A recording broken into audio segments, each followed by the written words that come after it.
이 우리가 건축에서 얘기하는 어떤 건축의 시간, 도시의 시간이 그 건물이 지어졌을 때나 아니면 그 뭐 몇 년 운영할 때 어떤 친환경적인 지표로서 다 그 얘기되긴 쉽지 않아요.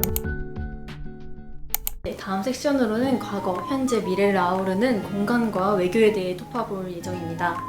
미래의 우리나라가 국제 무대의 중심이 될 수 있도록 앞으로의 외교 공간을 어떻게 설계하면 좋을지 미래 외교 공간에 대한 구상을 여쭤보고 싶습니다. 몇 달 전에 뭐 2달 됐구나. 그 저기 어디 그러니까 그 대사관의 네. 집을 네. 리모델링하는 설계를 이제 제안을 해 딱 떨어졌어요. 근데 그때 그 너무 재밌었던 이유가 뭐냐면은 그냥 미국 집이에요. 미국 집. 근데 미국 집인데 우리나라도 이제 뭐 여기 와 있는 스위스 대사관저나 뭐 이렇게 보면 대사관저는 늘 하나의 외교적인 공간이란 말이죠. 그렇죠. 파티도 하고 네. 이렇게 외국 사람들 불러서 막 하는 것도 하고. 근데 그냥 집이잖아. 그러니까 네. 전혀 한국적인 그런 게 없는 거예요. 그냥 껍데기는 미국 집인데 어떻게 그 안에서 경험이나 공간적이나 이런 거를 한국적인 그런 걸 풀어줄까 이제 그런 게 이제 되게 큰 과제였는데 결국에 그런 것 같아요. 그러니까 아까도 뭐 잠깐 그 얘기였는데 정말 한국적인 거를 뭐 예를 들어서 뭐 어디라고 해야 될까? 파리 한복판에 정말 한국적인 건물을 갖다 놓는 게 그러면 정말 우리나라의 위상을 높이는 거냐? 절대 그렇지 않다고 봐요. 왜냐면 건축물은 그 도시의 맥락에 맞는 게 제일 훌륭하고 멋진 건축물이지 자기 혼자 뭐 나 잘났어요 하면서 막 이러고 있을 건 아닌 것 같아요. 그런데 그 안에서 아까 얘기한 것처럼 한국적인 어떤 뭐 그게 공간적인 요소가 됐던 뭐 재료적인 부분이 됐던 여러 가지가 있을 텐데 그거를 어떻게 잘 담고 있느냐가 되게 중요한 부분인 것 같아요.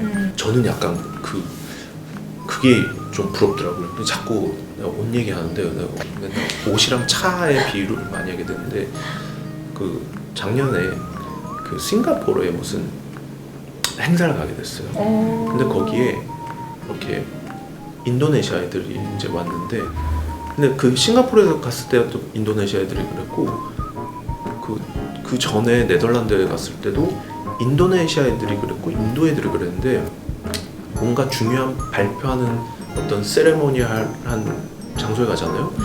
굉장히 전통적인 의상을 입어요. 근데 굉장히 현대적이야.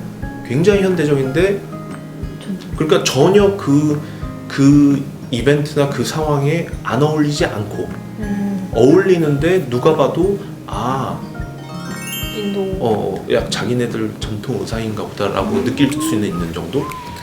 저는 건축도 그래야 되는 것 같아요. 그러니까 우리가 진짜로 어딘가에 한국을 대표해서 외교관이 이제 됩니다 라고 할 때는 무슨 곤룡포를 입는 막 이런 건축이 중요한 게 아니라 그 상황에 맞는 전체적인 아웃핏이어서 50m 밖에서 보면은 남들이랑 똑같아 보이지. 그러나 가까이 이렇게 마주보고 얘기할 때는 되게 한국적인 이런 거구나라고 하는 거를 느끼고 그거에 대해서 대화를 할 수가 있는 거잖아요. 그때 가서는 건축도 똑같은 것 같거든요. 그래서 그런 건축이 필요한 것 같아요. 저기 100m 밖에서 봐도 야 저건 한복이네. 그만큼 유치한 게 어디 있어요? 그만큼 유치한 게 어디 있어요? 그러니까 한복이 유치하다는 게 아니라 그쵸. 그 컨텍스트를 얘기하는 건데 그런 것 같아요. 그래서 저도 제가 지금 딱 그런 프로젝트를 설계를 하고 있는 입장이 아니니까 뭐 어떻게 돼야 된다 뭐 이런 얘기는 하기 힘들겠지만 분명히 그거는 할 수 있고 우리나라는 이제 그 정도를 잘 하는 건축가들은 많아요. 교수님 경험을 통해서 좀 더 명쾌한 답변이 된 것 같은데요. 네, 다음은 교수님의 저서 그리고 유튜브 채널을 접하고 질문 드리고 싶은 것들이 있는데요. 처음 질문은 교수님은 순천시청 프로젝트에서 이렇게 말씀을 하셨습니다. 일반적으로 생각했던 시청의 모습과는 다른 모습을 계획하면서 권위적인 시청이 아니라 맞아요. 친숙한 시청을 만들자. 공공공간을 통해서 위계를 분산하고 권위성을 탈피하는 것을 중요시하셨습니다. 그렇다면 한 나라를 대표하는 외교 공간에도 권위성 타파가 필요하다고 보시는지 궁금합니다. 이게 그러니까 시대가 달라진 것 같아요. 네. 그러니까 건축은 아까도 얘기했지만 건축은 늘 시대를 반영하는 거거든요. 분명히 그게 뭐 정치가 됐든 외교가 됐든 뭐가 됐든 권력이 되게 드러나야 되는 건축을 하던 시대가 분명히 있었어요. 그런데 우리가 그 권력의 흐름이라고 하는 걸 보면 이거는 전반적으로는 분산되는 방향으로 가는 것 같아요. 이거 뭐 제가 뭐 사회학자나 정치학자가 아니니까 하지만 그냥 대충 보면 그냥 이 주식 같아서 막 이렇게 널뛰기는 있겠지만 이게 우상향이냐 뭐 이거 있다는 거죠. 그러니까 맞습니다. 전반적으로 봤을 때는 이건 분산되는 방향으로 가는 거예요. 네. 그럼 건축은 거기서 어느 방향으로 설계를 해야 되느냐에 대한 질문은 분명히 있는 거잖아요. 네. 아까도 얘기했지만 짓고서 5년 있다 부술 건 아니잖아요. 네. 그러면 전반적으로 그 방향성을 보고서 이거는 분산되는 게 맞다라고 하는 거를 이제 보여줘야 되는데, 그럼 우리는 그거를 그러니까 이걸 물리적인 형태로서 보여줘야 되잖아요. 그쵸. 그 물리적인 형태로서 보여주는데 그 안에는 그러면은 사람들이 굳이 어떤 막 정면성을 보고 저기가 막 우리의 정면이다 그러면서 막 정문을 통과해야 되는 그런 것도 굉장히 위계가 있는 네. 공간인 것 같고, 그러니까 그런 거를 탈피하고 뭐 다 그냥 사방에서 접근해야 되고, 그리고 곳곳에 그 열린 공간들을 둬서, 왜 시청 뭐 갈 일 없잖아요 솔직히. 네. 뭐 요즘 막 다 온라인 민원이 있고 네. 뭐. 그런데 시청이 문 닫아도, 혹은 내가 시청에 일이 없어도 갈 수 있는 시청이면 얼마나 좋아. 좋을 거 아니에요.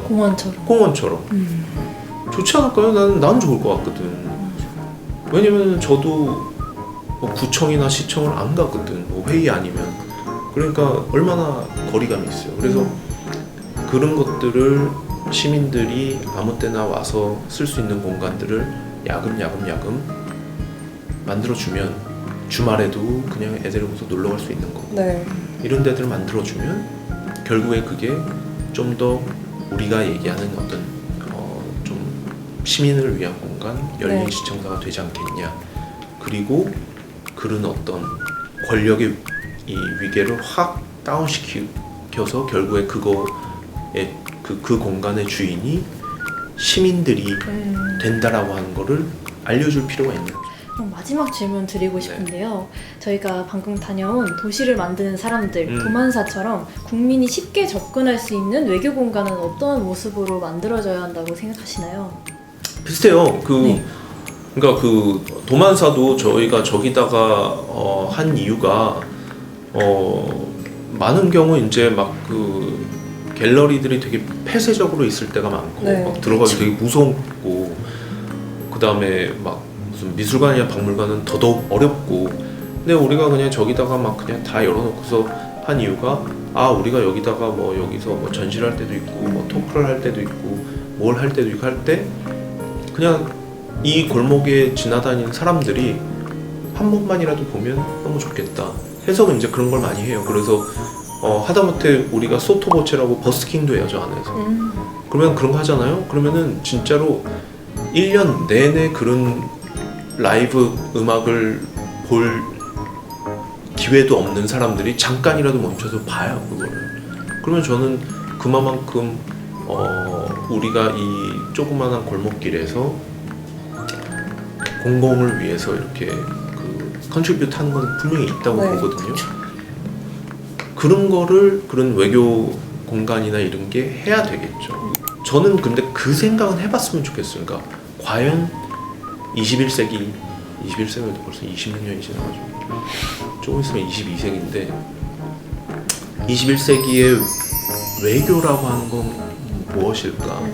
당연히 어떤 이런 미디어를 통한 외교도 당연히 있겠죠. 그런데 그게 아니라 어떤 그 피지컬한 공간을 통한 외교라고 하는 게 무엇일까라고 했을 때는 내가 우리의 외교 시설이 이제 어떻게 하면 막 가드 치고 막 해가지고 막 한 스크리닝 한 4번 돼야지 막 들어갈 수 있는 그게 아니라 어떻게 하면은 공공한테 쉽게 내어줄 수 있는 정도의가 무엇이냐라는 거는 전 고민해봐야 된다고 봐요. 불편하죠 당연히. 순천시청도 마찬가지예요. 우리는 세금 내는 사람들을 위해서 그걸 짓는 거니까 세금 내는 사람들을 위한 공공성을 확보하는 게 맞는 것처럼 외교도 마찬가지죠.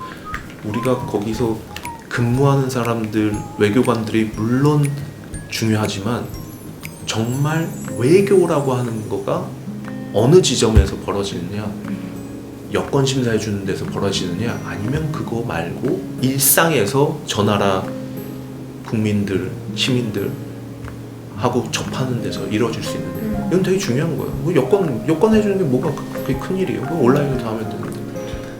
그러니까 예를 들어서 그 스위스 대사관저 이런 데 있잖아요. 뭐 평소에 막 들어가는 건 아니지만 정말 그 대사관저면은 대사가 사는 데인데도 불구하고 정말 오픈을 많이 해요. 그래서 거기서 전시도 많이 하고 사람들 와서 막 하는 것도 너무 많이 하고 그게 외교죠. 그게 외교죠.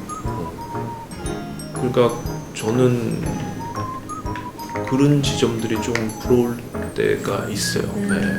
축적된 경험과 지식을 흔쾌히 나누어 주신 교수님 말씀 들어보면서 건축과 외교 그리고 공간과 외교의 영향력에 대해서 생각해 볼 수 있었습니다.